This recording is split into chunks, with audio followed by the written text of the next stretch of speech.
Pemirsa, melaju kencang melawan arah, sebuah mobil mewah menabrak pelajar pengendara motor di Jalan Pagedangan, Tangerang, Banten. Pengendara motor kritis akibat luka di bagian kepala.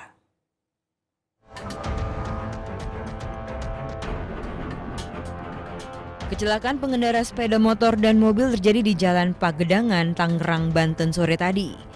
Pelajar SMP yang mengendarai sepeda motor pingsan karena luka di bagian kepala, sementara wanita pengemudi mobil panik.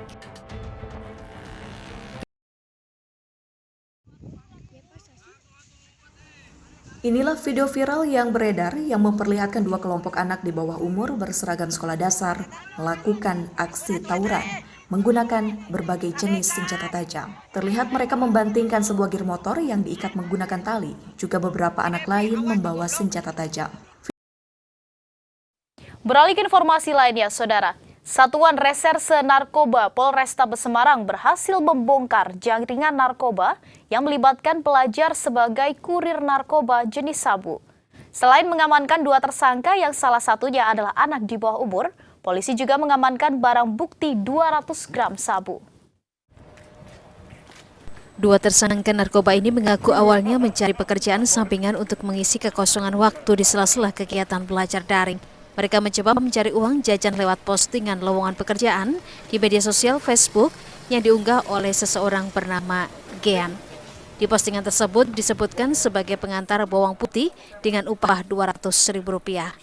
Namun setelah keduanya mengambil barang di stasiun Senen, Jakarta, ternyata barang tersebut adalah sabu.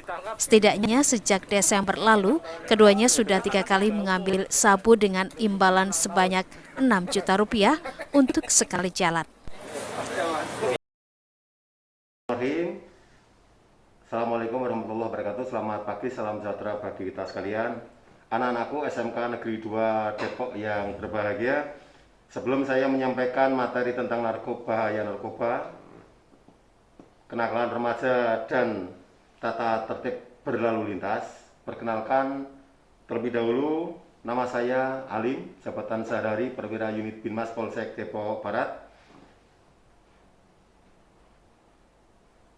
Untuk lanjut materi, sebelum kita menyampaikan ke materi lebih lanjut, kita harus tahu dulu tentang dasar hukum atau undang-undang yang membahas tentang bahaya narkoba, yakni Undang-Undang Nomor 22 Tahun 97 tertanggal 1 September 1997 tentang narkotika. Kemudian yang kedua adalah Undang-Undang Nomor 5 Tahun 97 tanggal 11 Maret tahun 97 tentang psikoterapika.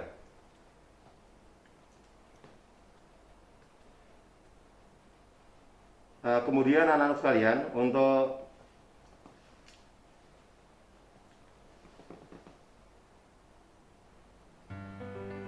narkotika, untuk narkotika itu ada 4 golongan, golongan 1, golongan 2, golongan 3, dan golongan keempat.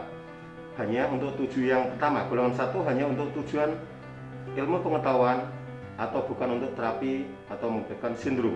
Kemudian yang kedua, untuk tujuan pengobatan dan terapi ilmu pengetahuan potensi kekuatan sindrom ketergantungan. Kemudian golongan ketiga untuk tujuan pengobatan atau terapi dan ilmu pengetahuan serta potensi sedang, kemudian sindrom dan ketergantungan. Yang keempat adalah tujuan pengobatan, terapi dan ilmu pengetahuan potensi ringan, sindrom serta ketergantungan.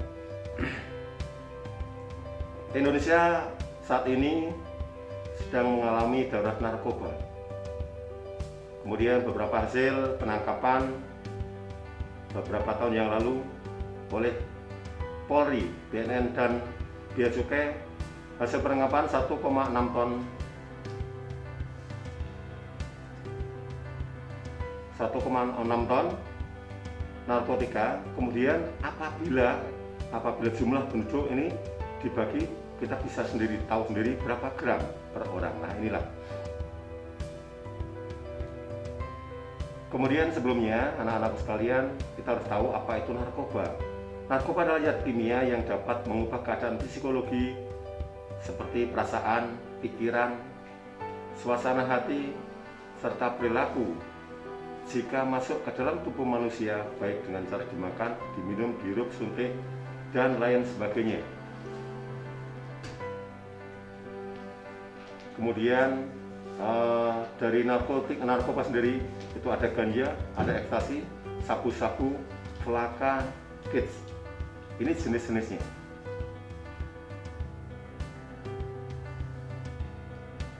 Kemudian bagaimana cara peredarannya narkoba di Indonesia?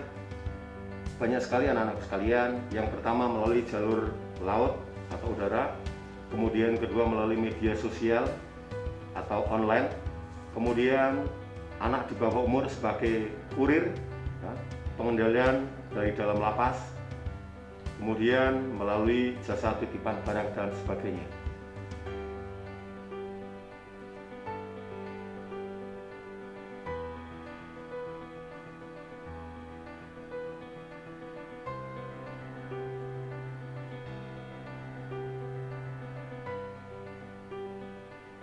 Indonesia saat ini dikenal sebagai produsen ekstasi nomor 1 di dunia, tetapi sebagai pengedar, Indonesia dikenal sebagai pengedar ganja terbesar di dunia.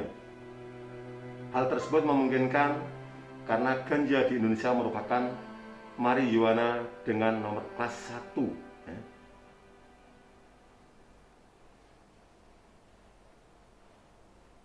Di Indonesia, pasar narkoba karena yang pertama memiliki kondisi geografis kepulauan, kemudian penegakan hukum yang kurang konsisten, kemudian ketika bisnis yang sangat menguntungkan, kemudian 4, masyarakat yang peduli, yang tidak peduli atau kurang peduli dengan lingkungannya, kemudian yang kelima adalah tingginya penyalahgunaan narkoba saat ini.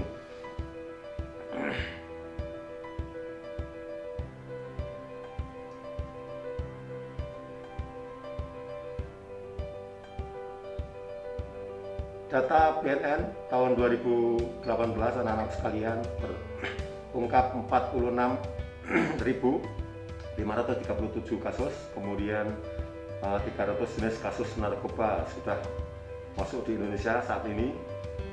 Kemudian jumlah pengguna narkoba saat ini mencapai 6,4 juta jiwa atau 37,32% pelajar dan mahasiswa. Korban meninggal sudah 57 per hari untuk saat ini yang tersebar di seluruh Indonesia.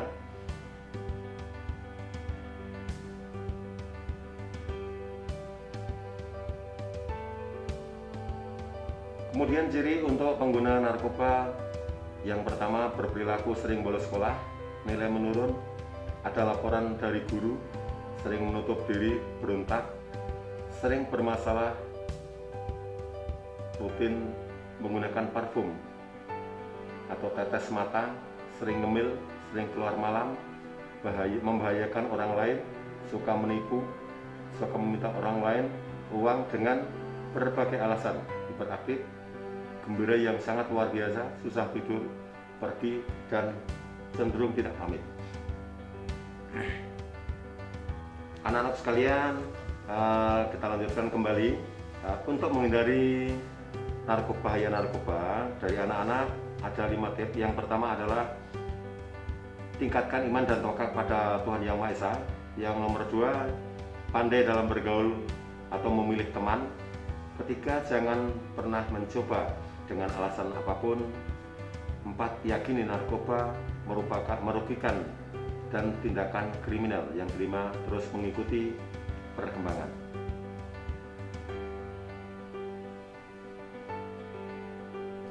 Kemudian, bagaimana caranya? Katakan tidak pada narkoba. Katakan tidak pada narkoba. Narkoba, no. Kenal, no. Coba-coba, no. Maunya hidup sehat tanpa narkoba. Yes, yes, yes. Baik, anak-anak sekalian, jadi itu tadi tentang bahaya narkoba. Kemudian kita lanjut untuk tata cara berlalu lintas. Nah, di antara salah satunya adalah 4T. Nah, ketika bagaimana kita menyeberang, cara menyeberang untuk berlalu lintas, yang pertama adalah tunggu sejenak, kemudian tengok kanan, tengok kiri, tengok kanan, dan tengok kiri. Nah, inilah cara menyeberang yang benar. Kemudian tempat yang aman untuk menyeberang seperti apa? Yang pertama, lakukan di jalan penyeberangan atau terowongan penyeberangan penyeberangan dengan lampu, penyeberangan di zebra cross. Kemudian tempat penyeberangan yang sangat membahayakan, satu diantaranya menyeberang di antara celah kendaraan yang sedang parkir. Nomor 2, menyeberang di jalan menikung atau tidak terlihat oleh arus lalu lintas yang lain. Kemudian selanjutnya menyeberang jalan di jalan tanjakan atau menurun, menyeberang jalan di belakang benda yang berhalangan atau tidak terlihat atau tertutup pandangan. Tata cara menyeberang yang benar: 1. Berdiri di tepi jalan apabila tidak tersedia trotoar atau di tepi batas jalan apabila ada trotoar. Yang nomor 2, harus ada pendamping apabila mereka masih anak-anak atau pendamping orang dewasa yang sudah lebih besar yang bisa diminta bantuannya untuk menyeberangkan. Kemudian yang ketiga, ketika ada pendamping, usahakan pendamping memegang tangan pendamping untuk menyeberang, dan pendamping selalu pada sisi yang melindungi anak-anak yang dari kendaraan yang melintas. Kegiatan anak-anak yang membahayakan di jalan seperti bermain bola, bermain layang-layang, bermain gandu, kelereng di jalan, menelpon atau mendengarkan musik sambil berjalan di jalan raya. Nah, ini sebagai contoh, ada gambar-gambar. Kemudian cara berkendara sepeda motor yang aman, yang pertama adalah menggunakan helm yang hanya berstandar nasional, kemudian sampai berbunyi klik. Kemudian pakai sepatu boot atau tertutup, menggunakan jaket cerah agar terlihat jika hari mulai gelap, menggunakan sarung tangan, jangan lupa membawa surat SIM, STNK ataupun surat-surat yang lain. Ini adalah helm, jaket, sarung tangan, kemudian celana panjang, sepatu. Mari kita kenali rambu-rambu lalu lintas. Pada dasarnya rambu lintas ada 3 macam, yakni rambu larangan, rambu peringatan, dan rambu perintah. Rambu larangan warna dasarnya adalah merah, kemudian rambu peringatan warna dasar kuning, kemudian rambu perintah warna dasar biru.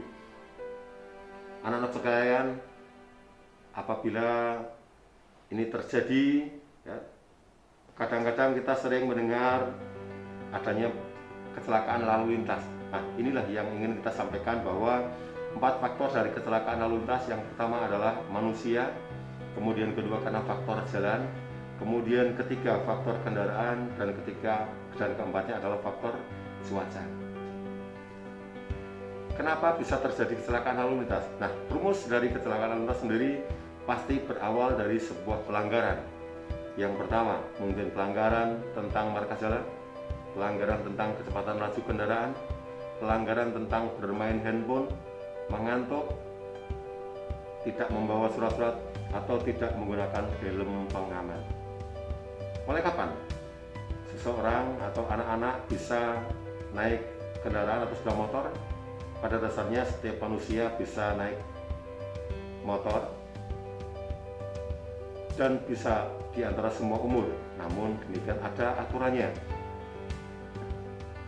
Jadi jawabnya, ketika kita atau seseorang sudah memiliki SIM A atau SIM C, artinya sudah berumur 17 tahun, atau sudah memiliki kartu tanda penduduk, karena salah satu persyaratan untuk memiliki SIM C dan SIM A adalah harus memiliki KTP yang diatur dalam Undang-Undang Lalu Lintas Nomor 22 Tahun 2009 tentang Undang-Undang Lalu Lintas dan Angkutan Jalan. Dengan demikian, mudah-mudahan kita termasuk orang-orang yang tertib berlalu lintas, dan semoga kita tetap dijadikan sebagai contoh orang yang tertib berlalu lintas. Demikian anak-anakku sekalian, terima kasih atas perhatiannya. Assalamualaikum warahmatullahi wabarakatuh.